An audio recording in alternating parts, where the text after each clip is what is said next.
غیر ملکی اور باطل قوتوں کی اشیرباد سے ایک معاملہ مسلسل آگے بڑھایا جا رہا ہے۔ صورتحال یہ ہے کہ پاکستان کے طول و عرض میں کئی فرقوں کے لوگ، بالخصوص ایک ہمارا مخالف فرقہ جو ہے، اس کے ذاکر، اس کے مذہبی لیڈر مسلسل اللہ تعالی جل جلالہ کی شان میں گستاخیاں کر رہے ہیں۔ یہاں تک کہ کہا جا رہا ہے کہ رب ذوالجلال معاذ اللہ سیدہ پاک کے قدموں کی مٹی میں چھپا ہوا ہے۔ یہ کفریات بکے جا رہے ہیں کہ حضرت مولا علی رضی اللہ تعالی عنہ تو اللہ کا بھی رازق اور خالق ہے۔ یہ کہا جا رہا ہے کہ مولا علی رضی اللہ تعالیٰ عنہ نبیوں کے برابر ہی نہیں، نبیوں سے افضل ہیں۔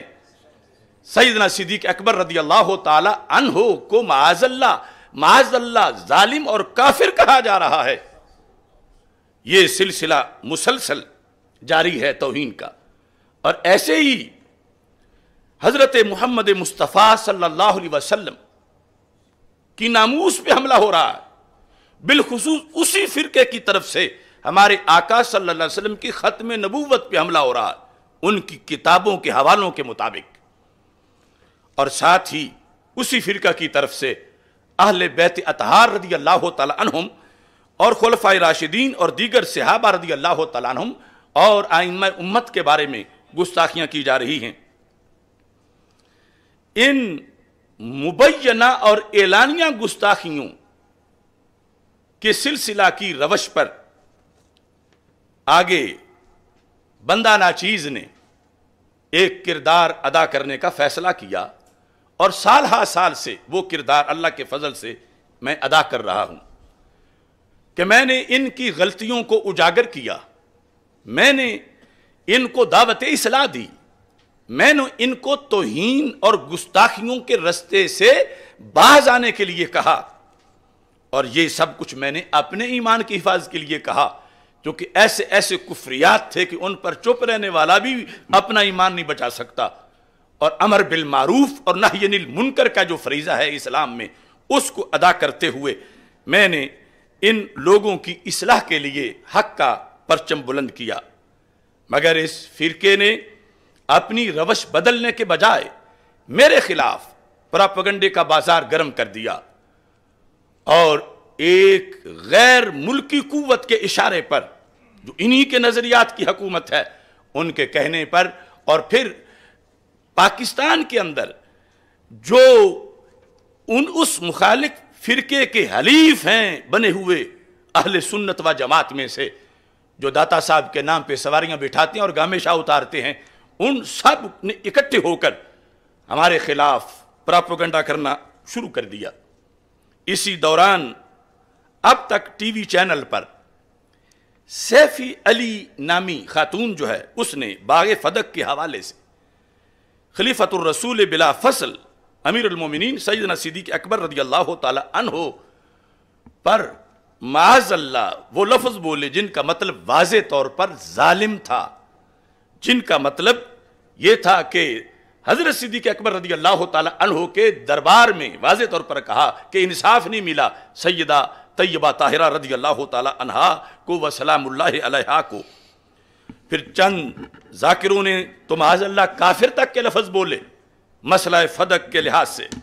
تو بندہ ناچیز نے اس کے جواب میں اپنے مرکز صراط مستقیم کے اندر تاریخی عدالت سیدنا صدیق اکبر رضی اللہ تعالیٰ عنہ سیمینار کا انعقاد کیا، جس میں تقریباً 7 گھنٹے قرآن و سنت کے قطعی دلائل دیے، اور یہ ثابت کیا کہ حضرت صدیق اکبر رضی اللہ تعالیٰ عنہ کا باغ فدق کے بارے میں جو فیصلہ تھا وہ مبنی بر انصاف تھا،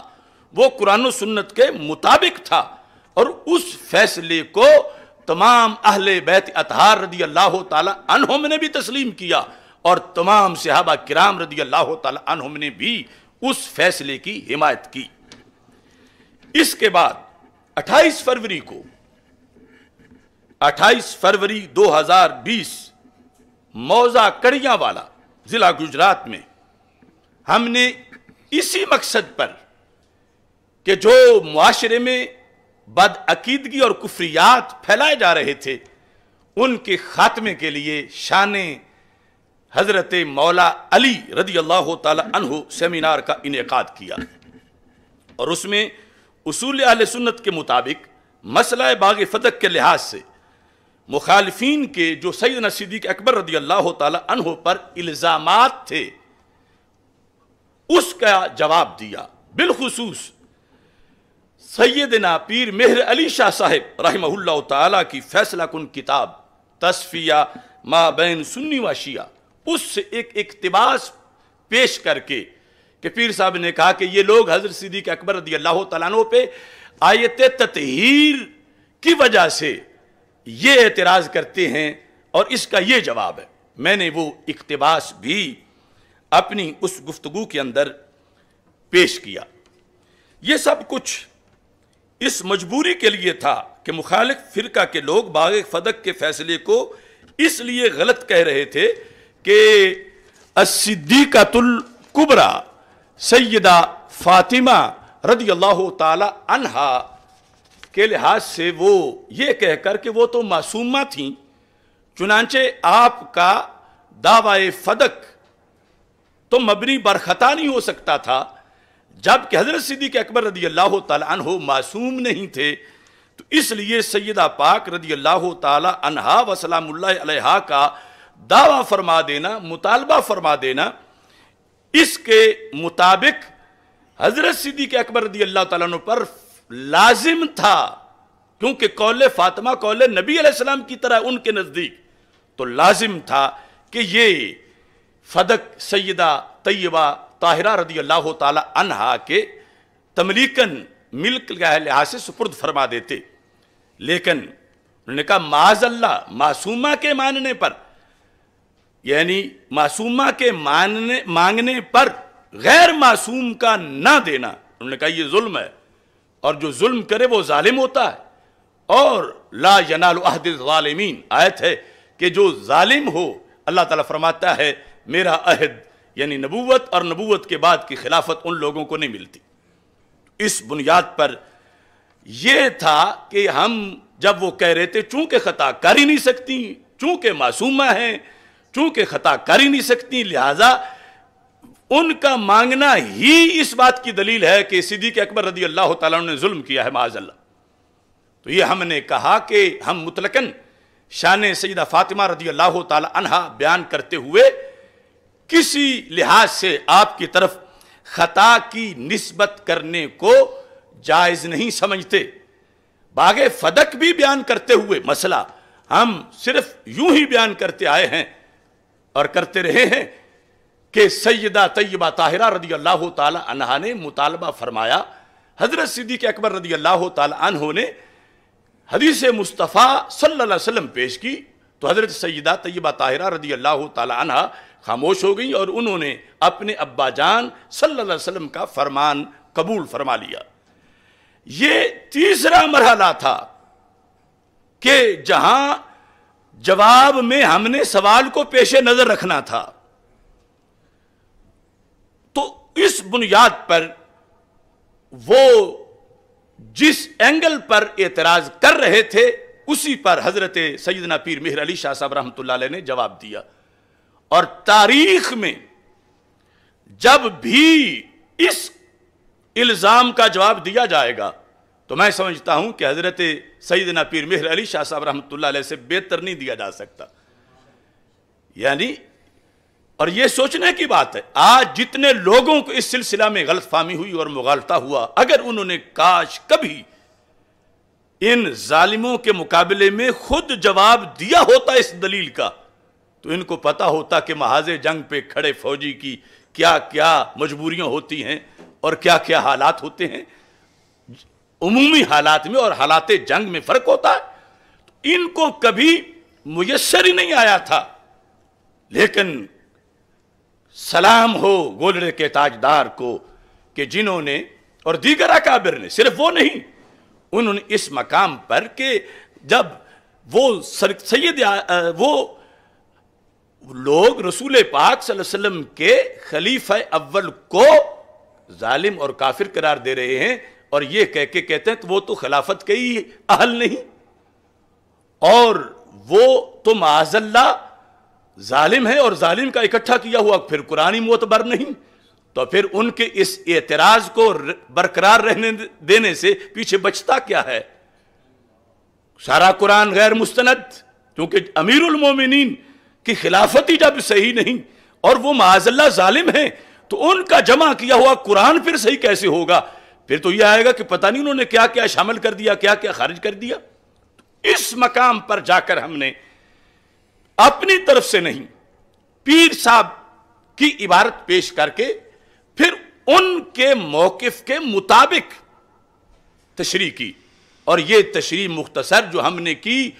کوئی بھی شخص پوری دنیا میں، میرا چیلنج ہے کہ پیر صاحب والا سوال کر کے اور پیر صاحب والا جواب دے کے اور اس کی تشریح کر کے پھر میری تشریح کو غلط ثابت کر دے، شرعاً اصولاً کسی لحاظ سے بھی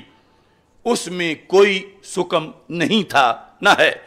اب اس سلسلہ کے اندر وہ جو الفاظ ہیں ایک بار میں پھر پڑھ دیتا ہوں، تصفیہ ما بین سنی و شیعہ، صفحہ نمبر 46۔ قبلہ پیر صاحب رحمہ اللہ تعالی ارشاد فرماتے ہیں، اس موضوع پر ایک اور دلیل جو فریق مخالف کی طرف سے دی جاتی ہے، یہ خط میں نے اقتباس شامل کیا ہے، وہ یہ ہے کہ اللہ تعالیٰ نے بموجب آیت تطہیر اہل بیت اطہار علیہم رضوان کو پاک گردانا ہے۔ یہ مخالفین کا سوال سید صاحب دہرا رہے ہیں، لہذا سیدۃ النساء رضی اللہ تعالی عنہا فدق کا دعویٰ کرتے ہوئے، یہ خاص وقت کی بات ہو رہی ہے اور یہ ماضی میں ہو چکا ہے دعویٰ، یہ اس لیے میں کہہ رہا ہوں کہ اس کیٹاگری کے لحاظ سے جب آگے لفظ امکان بولا جائے گا تو اس امکان کا مطلب کیا ہوگا؟ تھوڑی سی تشریح میں کر دوں۔ آج اگر دو بندے آپس میں جھگڑ رہے ہوں کس مسئلہ میں کہ سیدنا آدم علی نبینا و علیہم السلام کا دانا کھانا، اس بارے میں ایک کہتا ہے کہ امکان خطا نہیں، دوسرا کہتا ہے امکان خطا ہے، اور دانا تو کھایا گیا ہے ماضی میں، تو اب جو کہتا ہے کہ امکان خطا ہے تو کیا یہ سمجھا جائے گا کہ صرف امکان ہی ہے، وقوع کوئی نہیں ہوا؟ جب اس چیز کا وقوع ماضی میں ہو چکا ہے اور پھر گفتگو کرتے ہوئے اس کو امکان خطا کے تعبیر کیا جا رہا ہے، اللہ کے عظیم پیغمبر صلی اللہ علیہ وسلم کہ اس فعل سے جو واقع میں پایا گیا ہے، تو اصول کے مطابق یہاں محض امکان وہ امکان ہی نہیں ہوگا، بلکہ جب ماضی کے خاص معین قضیے میں بات ہو رہی ہے تو پھر وہ وقوع میں ہوگا، کیونکہ وہ تو دانا کھایا گیا ہے جس کے لحاظ۔ ایسے ہی یہاں بھی وہ مطالبہ ماضی میں کیا گیا تھا اور اس کے لحاظ سے روافض کہہ رہے تھے کہ امکان خطا نہیں ہے، اور پیر صاحب نے کہا نہیں امکان خطا ہے۔ تو اب اس کے لحاظ سے جس طرح وہاں سیدنا آدم علیہ السلام کے لحاظ سے گفتگو ہوئی، تو اس کو سمجھنے کے لیے اس پر قیاس کرنا پڑے گا اور دوسرا کوئی معنی بن ہی نہیں سکتا۔ بہرحال ہم نے اقتباس پیش کیا اور اس کی پیر صاحب کے موقف کے مطابق ہم نے مختصر تشریح کی۔ اب اس پر اس وقت جو میں اس بات کی مزید تشریح اپنے تیسرے مطالبہ میں کروں گا، ہمارا ان مقتدر اداروں سے صدر پاکستان، وزیر اعظم Pakistan, chief of army staff اور چیف جسٹس آف پاکستان، ان سے ہمارا پہلا مطالبہ یہ ہے، مخالف فرقہ کے جن ذاکروں اور لیڈروں کی وہ مبینہ گستاخیاں جنہیں سن کر انسان کے رونگٹے کھڑے ہو جاتے ہیں، کلیجہ پھٹتا ہے، اور ان کے ناقابل تردید ثبوت موجود ہیں اسلام کے دفاع کے لیے، ختم نبوت کے تحفظ کے لیے اور پاکستان کی سالمیت کے لیے، ان لوگوں کے خلاف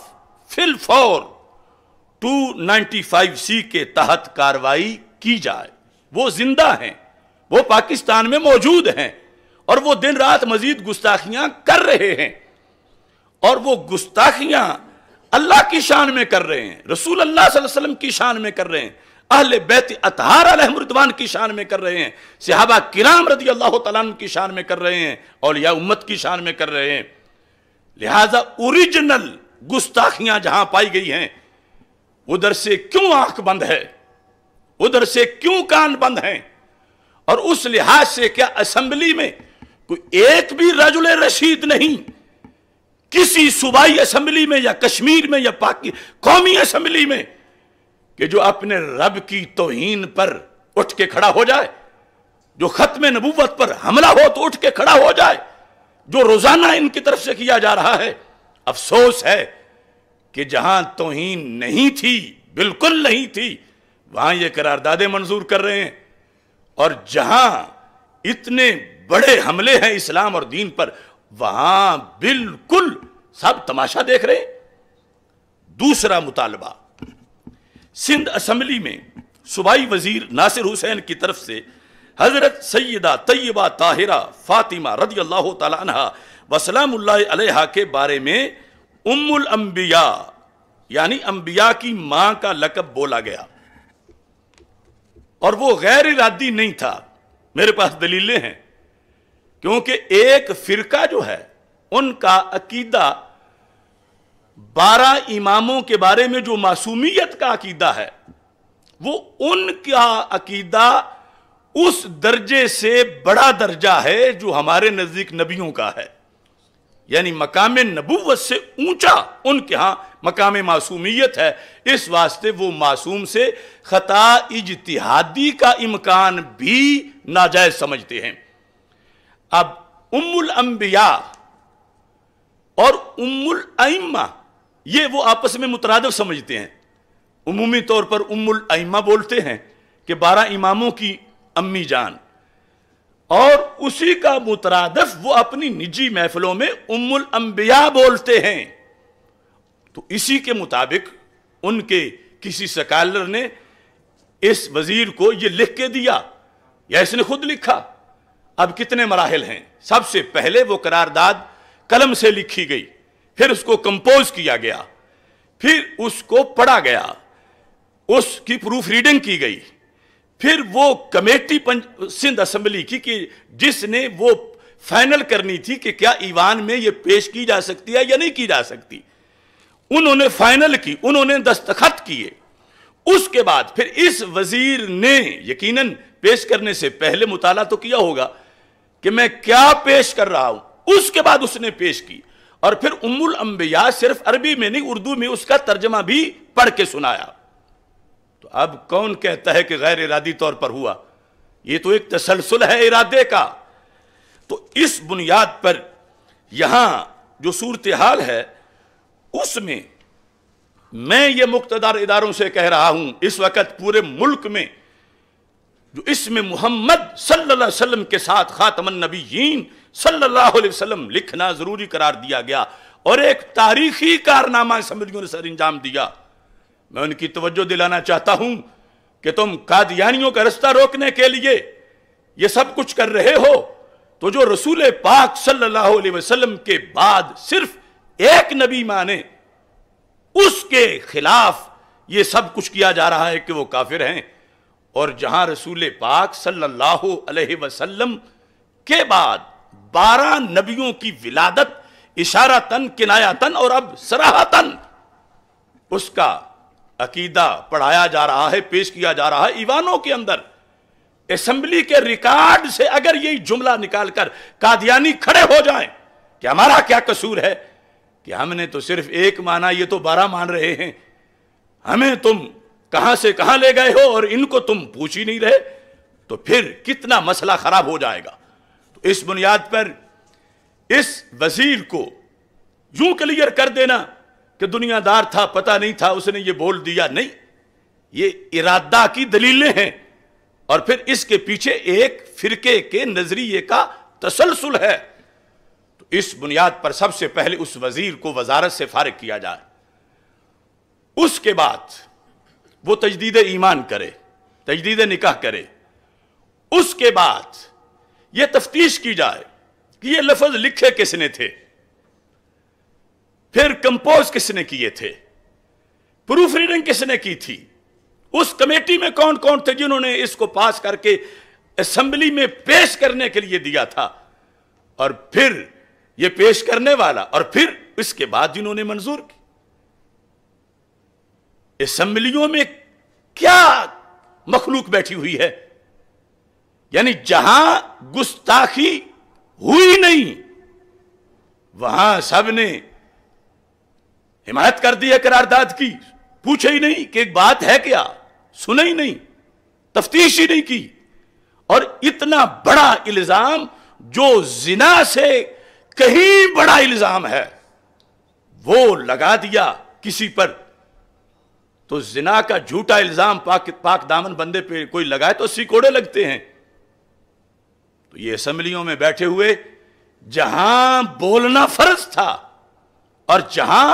سکوت اور حمایت کفر تھی، وہاں تو انہوں نے سندھ اسمبلی کے اندر سب کچھ، یعنی وہ وہاں بولے ہی نہیں کہ یہ لفظ ناجائز ہے، سننے والے گناہگار ہو رہے ہیں، اگر سننے والے سن کے قبول کر رہے ہیں تو کفر ہو جائے گا۔ وہاں تو کوئی مولوی بھی بیٹھا ہوا نہیں بولا، پتہ نہیں اس کا اس وقت خیال کہاں تھا جو دین تخت پہ لانے والے ہیں، وہاں کوئی بولا ہی نہیں، اور یہاں آسمان سر پہ اٹھایا ہے اور ہوا کچھ بھی نہیں۔ تو اس بنیاد پر ختم نبوت کے لیے ہمارا یہ مطالبہ ہے کہ اس وزیر کا معاملہ جو ہے وہ حدیث کے مطابق، اس کے بارے میں حکم جو ہے وہ قرآن و سنت کے مطابق دیا جائے۔ تیسرا مطالبہ، جس طرح کے پہلے ذکر کیا گیا ہے کہ عظمت سیدہ فاطمہ رضی اللہ تعالی عنہا اور صداقت صدیق اکبر رضی اللہ تعالی عنہ کے تحفظ کے سلسلہ میں مسئلہ باغ فدق اور آیت تطہیر کے ضمن میں بندہ نے حضرت سیدنا پیر مہر علی شاہ صاحب رحمۃ اللہ علیہ کی کتاب سے ایک اقتباس پیش کیا، اور اس کی پیر صاحب کے موقف کے مطابق ہی تشریح کی، جس پر میں 24 گھنٹے مناظرے کے لیے تیار ہوں کہ میں نے اپنی طرف سے نہیں، ان کے الفاظ کی تشریح کی، ان کے عقیدے کے مطابق۔ کچھ شرپسند عناصر نے میری گفتگو کے 2 جملے لیے، ما قبل بھی کاٹ دیا، ما بعد بھی کاٹ دیا، اور صرف کاٹ کے نہیں، اسے خود توہین کہہ کر کہ یہ توہین سیدہ فاطمہ رضی اللہ تعالی عنہا ہے، پھر پورے ملک میں نہیں پوری دنیا میں آگ لگا دی کہ دیکھو یہ تو سیدہ کو کی طرف خطا کی نسبت کر رہے ہیں، کوئی کہہ رہا ہے یہ تو سیدہ کو معاذ اللہ خطا کار کہہ رہے ہیں، کوئی کہتا ہے خطاوار کہہ رہے ہیں، کوئی کہتا ہے غیر صدیقہ کہہ رہے ہیں۔ تو یہ جن لوگوں نے دھندا کیا خیانت کا، یہ چھوٹے مجرم نہیں ہیں، حکومت ہم نام دیں گے کہ وہ لوگ کون ہیں، ثبوت موجود ہیں، ان کی ویڈیوز موجود ہیں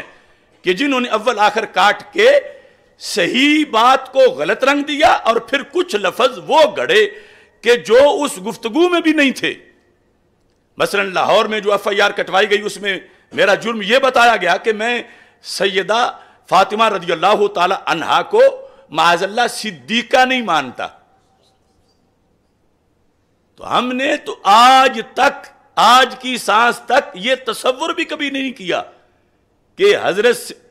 فاطمہ رضی اللہ تعالی عنہا سے صدیقہ ہونے کی نفی کی جائے، یہ سوچا بھی نہیں۔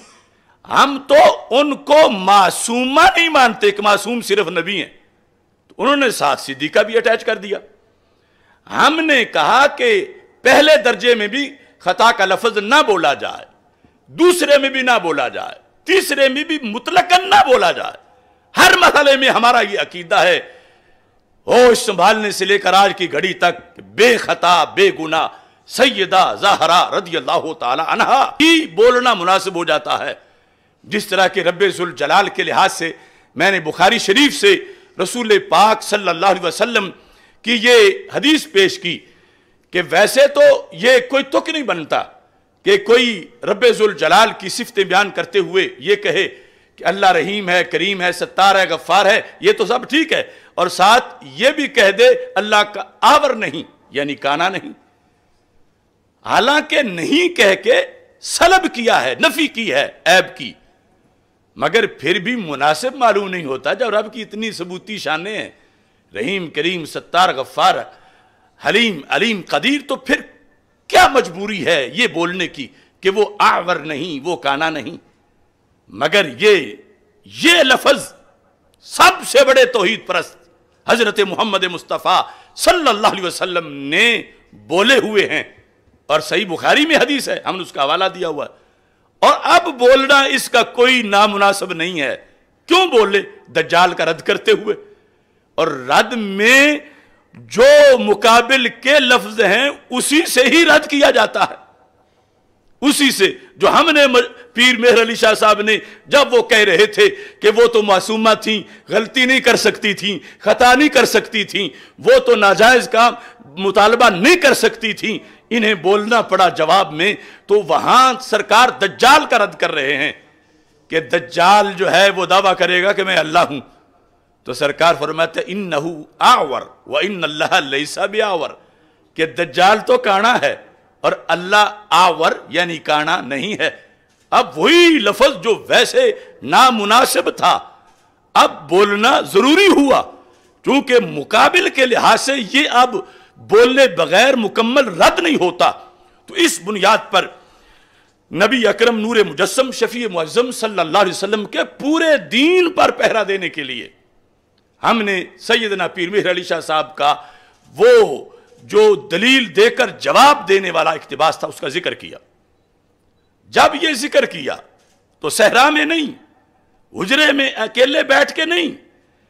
یہ مجمع عام میں مولا علی رضی اللہ تعالیٰ عنہ سیمینار میں، جبکہ سٹیج پر 40 سے زیادہ علماء و مشائخ تھے، جن میں سادات بھی تھے، پیران طریقت بھی تھے، جن میں شیوخ الحدیث بھی تھے، جن میں مفتیان کرام بھی تھے،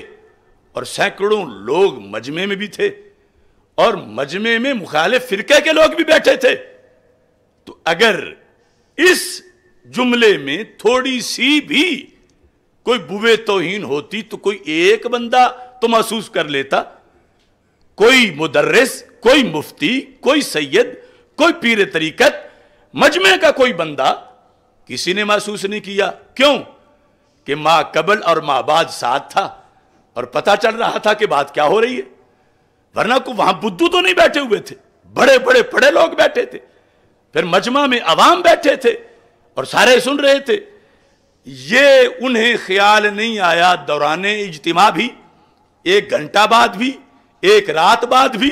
1 ہفتہ بعد بھی، 1 مہینہ بعد بھی، آج تک جنہوں نے ما قبل ما بعد سنا ہوا تھا ان کو تو ان لفظوں سے کوئی توہین معمولی سی بھی نظر نہیں آئی۔ تو پھر سارا جرم تو ان کمینوں کا ہے کہ جنہوں نے ما قبل اور ما بعد کو کاٹ کے اور پھر خود اس کی تشریح غلط کر کے اور پھر خود اپنی طرف سے لفظ گھڑ کے یہ بات چلائی اور پوری دنیا میں آگ لگا دی۔ اب اس میں ہمارا تو کوئی قصور نہیں، اگر قرآن کی آیت کا کوئی پہلا حصہ بھی کاٹ دے، لا تقربوا الصلاۃ صرف اتنا رکھے اور بعد والا حصہ کاٹ دے وانتم سکارا، تو اب قرآن میں تو کوئی کمی نہیں، قرآن تو قرآن ہے، جرم اس کا ہے جو سیاق و سباق سے آیت کو ہٹا رہا ہے۔ تو اس بنیاد پر ہمارا صرف یہ جرم ہے، ہمارا صرف یہ جرم ہے۔ کون سا خاصاں دی گل آما آگے نہیں مناسب کرنا، مٹھی کھیر پکا محمد کتیاں آگے دھرنا۔ لیکن میں جو کہہ رہا ہوں میرا صرف یہ جرم تھا، میرا یہ بھی نہیں تھا۔ کیوں؟ کہ ہم نے جن کے سامنے کھیر پکا کے رکھی تھی وہ سید تھے، وہ عالم تھے، وہ مدرس تھے، وہ اس حق لائق تھے کہ ان کے سامنے یہ رکھی جائے، مگر اگلا جملہ جو ہے مٹھی کھیر پکا محمد کتیاں کے دھرنی، یہ رافضی لونڈے یاسین کا کام ہے۔ اس نے ما قبل ما بعد کو کاٹ کے، سرور چشتی نے ما قبل ما بعد کو کاٹ کے اور پھر یہ ایف آئی آروں والے جو ہیں اور یہ اسمبلیوں میں قراردادیں پیش کرنے والے، انہوں نے اپنی طرف سے گھڑ کے خطا کار اس طرح کے لفظ لگا کر یہ ساری آگ لگائی ہے۔ پھر ہم نے تو جن کے سامنے کھیر رکھی تھی وہ پاک تھے، وہ طیب تھے، لہذا ہماری کوئی غلطی نہیں ہے، وہ سارے کے سارے۔ اب لفظ خطا جو ہے حضرت آدم علیہ السلام کے بارے میں قرآن کے ترجمے میں بولا جا رہا ہے، تو کیا ترجمہ صرف علماء نے پڑھنا ہوتا یا عوام پر بھی ضروری ہے؟ تفسیر کیا صرف علماء کا درس نظامی ہے کہ ہر مومن کے لیے ضروری ہے کہ کوئی کہے یہ مجمع میں بات نہیں کرنی چاہیے تھی؟ یعنی مجمع میں حضرت صدیق اکبر رضی اللہ تعالیٰ عنہ کو کافر کہا جا رہا ہے چینلوں پر، اور ہم جواب دے کر علماء کو کونے میں بٹھا کے اجرے میں دیں؟ نہیں، جس معاشرے میں زہر گھولا گیا ہے اسی ماحول میں ہم نے خوشبو پھیلانی ہے اور شربت دینا ہے، جہاں بیماری ہے وہیں علاج کرنا ہے۔ تو اس کی بنیاد پر ہم نے وہ علاج کیا، اور یہ وہ بندہ جھوٹا ہے جو ہماری طرف خطا کی نسبت کرتا ہے کہ یعنی انہوں نے سیدہ کی طرف خطا کی نسبت کر دی۔ ہم نے کہا پہلا دوسرا مرحلہ یہاں تک کہ تیسرے میں بھی جواب کی مجبوری میں بھی مطلقاً نسبت کرنا جائز ہی نہیں، اور یہ ہمارا ایمان ہے۔ سیدہ زہرا طیبہ طاہرہ، طیبہ طاہرہ، بے گناہ بے خطا سیدہ زہرا رضی اللہ تعالی عنہا۔ اب کتنے لوگ ہیں جن کو مطلقاً کبھی نہیں پتا چلے گا؟ تو مطلقاً مخصوص وقت میں، مشروط معنی میں، مشروط طریقے سے، محمود افضل معنی میں، جو لغزش بھی نہیں، جو لغزش بھی نہیں، جو لغزش بھی نہیں، نہ سیئہ، نہ کبیرہ، نہ صغیرہ، نہ قصور، نہ معاذ اللہ جرم، نہ گناہ، بلکہ جو ہمارے آقا علیہ السلام نے حدیث میں فرمایا من اجتہد فاخطأ فلہ اجر، کہ وہ خطا جس سے نہ فضیلت گھٹتی ہے، نہ منقبت گھٹتی ہے، نہ مناقب میں فرق آتا ہے، بلکہ اس سے ایک اجر و ثواب ملتا ہے۔ وہ لفظ جواب دینے کے لیے، اور وہ بھی فوراً آگے کہا کہ زائل ہو گئی وہ کیفیت۔ کچھ لوگ آج پوچھتے ہیں کہ آپ نے تو مطلقاً خطا کہا تھا، تو اب کہتے ہو خطا اجتہادی۔ تو میں کہتا ہوں یہی قصور ہے کہ بعد والا جملہ سن لیتے تو پتہ چلتا کہ خطا اجتہادی کی بات ہو رہی ہے۔ کاٹنے والوں نے صرف وہ دو جملے بتائے، اگلا جملہ کہ جب رسول پاک صلی اللہ علیہ وسلم کی حدیث سنی تو جن کے جگر کا ٹکڑا تھیں انہی کے فرمان کے سامنے سر تسلیم خم کر لیا۔ یہ ہم نے 4 دن بعد میں نہیں کہا، اسی گفتگو میں کہا، اور یہ جو تشریح ہے یہ صرف خطا اجتہادی کی ہوتی ہے،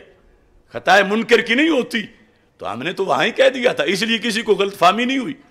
اب کاٹ کے اس کو جب پھیلایا گیا تو ظاہر ہے کہ عوام سادہ لو ہے، ان کو جب کوئی گمراہ کر رہا ہو، خواص گرتے نظر آئے عوام کی کیا صورتحال تھی۔ تو اس بنیاد پر ہمارا مطالبہ ہے حکومت سے کہ سب سے پہلے یہ لوگ جنہوں نے یہ خیانت کی ہے، جو ہم آن دا ریکارڈ ثابت کر سکتے ہیں، ان لوگوں چونکہ انہوں نے خیانت کر کے 295 بنائی ہے، خطا کار کا لفظ لکھ کے، ما قبل ما بعد کو کاٹ کے، انہوں نے دھندا کیا ہے اپنی طرف سے سیدہ پاک رضی اللہ تعالیٰ عنہ کو خطا کار کہنے کا۔ تو پھر ان کو 80 کوڑے مارے جائیں، چونکہ کسی شخص پر زنا کا الزام لگے، اس سے اس کی شہرت کو اتنا نقصان نہیں ہوتا جتنا توہین رسالت کے جھوٹے الزام سے اس کو نقصان ہوتا ہے۔ تو اس بنیاد پر 80 کوڑے ان مجرموں کو، جن کی لسٹ ہم ثبوت کے ساتھ دیں گے، سب سے پہلے جنہوں نے یہ جرم کا ارتکاب کیا ان پر لگایا جائے، اور اس کے بعد ان پر 295 کے لحاظ سے جو ہے وہ ایف آئی آر کاٹ کے کاروائی کی جائے۔ اس سلسلہ میں مقتدر اداروں سے میں آن ایئر کہہ رہا ہوں، یہ پنجاب اسمبلی، میں لاہور میں بیٹھا ہوں، میں زندہ ہوں، میں چھپا نہیں، میں برسر عام ہوں، میں منظر عام پر ہوں، میں روزانہ اس کی وضاحتیں کر رہا ہوں۔ کتنے خطابات سوشل میڈیا پر موجود ہیں، اور میں یہ کہہ چکا ہوں کہ اس بارے میں اگر کسی کو شک ہے تو میں حاضر ہوں، میں وضاحت کرتا ہوں۔ لیکن پنجاب اسمبلی میں انہوں نے اتنی تکلیف گوارا نہیں کی، وہ بندہ جو لاہور میں ہے اور ہم نے اس کو معاذ اللہ توہین کا الزام اس پہ لگانا ہے اور قرارداد منظور کرنی، تو اس سے پوچھ تو لیں یہ کیا ذمہ دار طبقہ ہے جو اسمبلیوں کی کرسیوں پر بیٹھا ہے، یہ کیا سپیکر ہے، یہ کیا وزیر ہیں، یہ کیا طریقہ کار ہے۔ میں تو جب آزاد کشمیر اسمبلی میں ایسا کیا گیا تھا اسی دن میں نے کہہ دیا تھا، آج سے تقریباً ہفتہ پہلے جب شگفتہ جمالی نے پیش کی قرارداد، اس سے بھی پہلے، پھر اس دن، اور آج بھی کہہ رہا ہوں پھر کہ میرے خلاف میڈیا ٹرائل ہو رہا ہے اور اسمبلیوں میں قراردادیں منظور ہوئی ہیں، تو میرا یہ مطالبہ ہے کہ مجھے قومی اسمبلی یا سپریم کورٹ میں بلایا جائے، میرا موقف سنا جائے۔ آج تک دنیا میں کسی جمہوریت میں، کسی انسانی لا میں، پبلک لا کے اندر، اور جو اصل ہمارا دین ہے قرآن، اس کے مطابق ایسا ہوتا ہی نہیں کہ صرف ایک کی بات سن کے فیصلہ کر دیا جائے۔ کیوں اتنا بڑا الزام لگایا انہوں نے جھوٹا؟ پوچھ لیتے۔ اور پھر اس میں یہ ہے کہ میں کہہ رہا ہوں مجھے اسمبلی میں بلاؤ اور میں اپنا موقف پیش کروں گا۔ دنیا کا کوئی عالم دین کسی فرقے کا میرے بیان کو سامنے رکھ کے، صرف یہ نہیں، میری 15,000 تقریروں میں سے کوئی جملہ لے کے وہ میرے سامنے آ جائے اور قرآن و سنت سے دلیل دے کہ یہ تو میں نے کفر بولا ہے، یا اس سے توہین ہو رہی ہے، توہین رسالت یا توہین سیدہ پاک رضی اللہ تعالی عنہا۔ اگر میں اس کے اس ثبوت اور دلیل کو رد نہ کر سکوں واضح طور پر اور توہین کا الزام ثابت ہو جائے، تو میں خود کہہ رہا ہوں کہ مجھ پر صرف FIR نہ کاٹی جائے، اسی وقت مجھ پہ 295C جلاد بلا کے نافذ کر دی جائے۔ اور یہ جو وزیر قانون پنجاب کا کہہ رہا ہے کہ ہم نے ان پہ مقدمہ درج کر لیا، ہم نے ان کو 4th شیڈول میں ڈال دیا، ہم نے زبان بندی کر دی، تو میں آنے کہہ رہا ہوں توہین رسالت کے جرم کی سزا زبان بندی نہیں ہے، 4th شیڈول نہیں ہے، وہ ہے جو 295C میں ہے، 295C میں۔ کیوں رکتے ہو پیچھے؟ ثابت کرو جرم اور فوراً سزا دو۔ اور میرا یہ دعویٰ ہے، سنا ہے وہ ایک بازیگر بھی پاکستان آ رہا ہے، ماڈل ٹاؤن والا، جسے ممتاز حسین قادری دہشت گرد لگتا تھا اور 13.5 گھنٹے تقریر کر کے ان کو دہشت گرد ثابت کرنے کی کوشش کی تھی، اور ہم نے اس کو چند لمحوں میں اتار کے نیچے پھینکا تھا اور غازی کو غازی ثابت کیا تھا۔ سنا ہے وہ بازیگر پاکستان میں صرف اس مقصد کے لیے آ رہا ہے۔ تو میں آفر کرتا ہوں حکومت پاکستان کو، پاکستانی اداروں کو، اس کو میرے سامنے اسمبلی میں لے آؤ کسی فورم پر، وہ ثابت کرے اس کو توہین، گستاخی، وہ یا کوئی اور۔ تو میں کہہ رہا ہوں اگر میں جواب نہ دے پاؤں اور ثبوت کو معطل نہ کروں اور اس کی دلیل کو اس کے منہ پہ مار کر اپنا موقف ثابت نہ کر سکوں تو مجھ پہ 295C لگا دو۔ اور اگر ایسا نہیں اور بالیقین نہیں کہ ہم نے توہین تو کیا، بوئے توہین والے لفظ بھی جس سینیریو میں بولے ہیں وہ بوئے توہین بھی نہیں، قرآن سنت کے مطابق بولے ہیں، اصول اہل سنت کے مطابق بولے ہیں، تو پھر یہ جتنے لوگوں نے الزام گھڑا جس شکل میں بھی، یعنی میں ان لوگوں کی بات نہیں کر رہا جو اصلاح چاہتے ہیں کسی معنی میں یا کسی لحاظ سے ان کو بات نامناسب لگتی ہے اور وہ کہتے ہیں رجوع کر لیں، ان کی بات نہیں کر رہا۔ جو اسے توہین رسالت سمجھتے ہیں، جو اسے توہین سیدہ پاک رضی اللہ تعالی عنہا سمجھتے ہیں اور اس پر انہوں نے آگے کوئی پوسٹ کی ہے، کوئی احتجاج کیا ہے، کوئی تحریر لکھی ہے، کوئی انہوں نے FIR کٹوانے کی درخواست لکھی ہے، یا اس کے ساتھ انہوں نے کوئی قرارداد پیش کی ہے یا منظور کی ہے، ان سارے لوگوں پر شرعی فتویٰ 80 جلدہ والا 80 کوڑوں قرآنی حکم کے مطابق انہیں مارے جائیں، سوائے ان کے جو ان میں سچا کوئی سید ہو، اس نے کہا ہو تو ان کے لیے میں نہیں مطالبہ کرتا، ان کے سوا جو بھی جس نے ان لفظوں کو توہین رسالت یا توہین سیدہ زہرا پاک رضی اللہ تعالی عنہا قرار دیا، تو میرا مطالبہ ہے کہ پہلے ان کو 80 کوڑے مارے جائیں۔ وہاں جہاں یہ مناظرہ ہوگا اسمبلی میں، سپریم کورٹ میں، جہاں مکالمہ ہو جائے گا اور ثابت نہیں ہو سکے گی توہین، تو پھر ان کو 80 کوڑے مارے جائیں، اور اس کے بعد 295C کے تحت جو کاروائی بنتی ہے۔ اور یہ اس لیے کہ انہوں نے اس عمل کو میرے لحاظ سے کہا کہ اس نے وہ جرم کیا ہے جو 295C کا ہوتا ہے، اور پھر یہ ان کا دعویٰ ہے، اس کے مطابق میں کہہ رہا ہوں۔ اور ساتھ یہ کہ انہوں نے خود جو لفظ گھڑے خطا کار والے یا ما قبل ما بعد کو ہٹایا، تو انہوں نے خود توہین کا دھندا کیا۔ ان کے دعوے کے مطابق ان کے ساتھ سلوک ہونا چاہیے۔ تو یہ میرا جو تیسرا مطالبہ ہے، اس کے لحاظ سے میں نے یہ گفتگو کی، اور اس کے ساتھ جتنے بھی چینلوں پر ون سائیڈڈ گفتگو ہو رہی ہے، بالخصوص 92 جہاں نیم رافضی ملاؤں کو بلا کر جو مسلک اہل سنت کے غدار ہیں، جو داتا صاحب کے نام پر سواریاں بٹھا کے گامے شاہ اتارتے ہیں، خواہ وہ کوئی ایسا شخص میزبان کی شکل میں ہو یا مہمان کی شکل میں، ہمارا مطالبہ ہے کہ وہ چینل ہمیں بلائے، ہمارا موقف سنے، اور جس کو چاہتا ہے وہاں ہمارے سامنے بٹھا کر بات کروائے، تو پتہ چل جائے گا دودھ کا دودھ اور پانی کا پانی۔ تو ورنہ یہ اصول نہیں جس طرح کے کیا جا رہا ہے۔ تو یہ ہمارا جو تیسرا مطالبہ ہے، اس کے اندر یہ بھی ہے کہ یہ جتنی قراردادیں منظور ہوئیں، خواہ قومی اسمبلی ہو، آزاد کشمیر اسمبلی ہو، پنجاب اسمبلی ہو، حکومت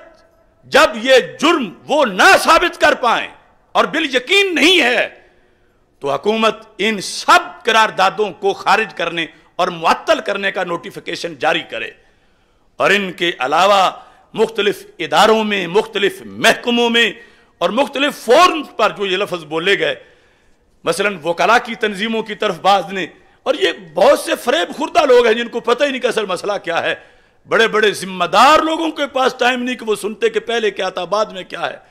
اور اس طرح کی باتیں کی گئی، سب سے یہ قراردادیں واپس لی جائیں۔ بالخصوص پورے ملک کا جو الیکٹرانک اور پرنٹ میڈیا ہے، جس نے ایک بار بھی میرا نام لے کر ساتھ اس چیز کی نسبت کر کے وہ اخبار میں لکھا ہے یا وہ الیکٹرانک میڈیا پہ لگایا ہے، وہ اردو نیوز پیپر ہیں یا انگلش ہیں، وہ سارے کے سارے اشتہار دے کر اپنی اس غلطی کا ازالہ کریں۔ یہ ہم بطور اس ملک کے ایک باسی کے اور اس ملک میں ہمیشہ اس کی سالمیت کا جھنڈا لہرانے والے اور ان کی اولاد ہونے کے ناطے جنہوں نے پاکستان بنایا تھا، میں حکومت پاکستان اور ان اداروں سے سب سے پہلے یہ ریکویسٹ کر رہا ہوں۔ ابھی ہم احتجاج کا اعلان نہیں کر رہے، لیکن اگر کان نہ دھرا گیا تو رب کعبہ کی قسم مجھے پکڑیں، مجھے جیل میں ڈالیں، اگر کروڑوں لوگ شان سیدہ فاطمہ رضی اللہ تعالی عنہا کے محافظ کی حیثیت سے اور صداقت صدیق اکبر رضی اللہ تعالی عنہ کے محافظ کی حیثیت سے جو میرا کردار ہے، ان پاک ذاتوں کے صدقے کروڑوں لوگ بہر نکل کے پورے ملک کو جام کر دیں گے۔ لہذا سوچیں اب یہ کیوں ایسا ہو رہا ہے، پیچھے کیا ہے؟ جہاں اتنے بڑے بڑے کفریات بکے جا رہے ہیں وہاں کسی کو ہوش ہی نہیں، اور جہاں توہین ہے ہی نہیں وہاں کوئی صاحبزادہ بول رہا ہے، کوئی پیرزادہ بول رہا ہے، کوئی سیدزادہ بول رہا ہے، کوئی عالم بول رہا ہے، کوئی چودھری بول رہا ہے۔ کاش کہ انہیں بولنے کے وقت بھی بولنا آتا۔ تو اس بنیاد پر یہ خط ہم اب کھلا خط مختلف سورسز سے بھی، میڈیا پر بھی اور ویسے بھی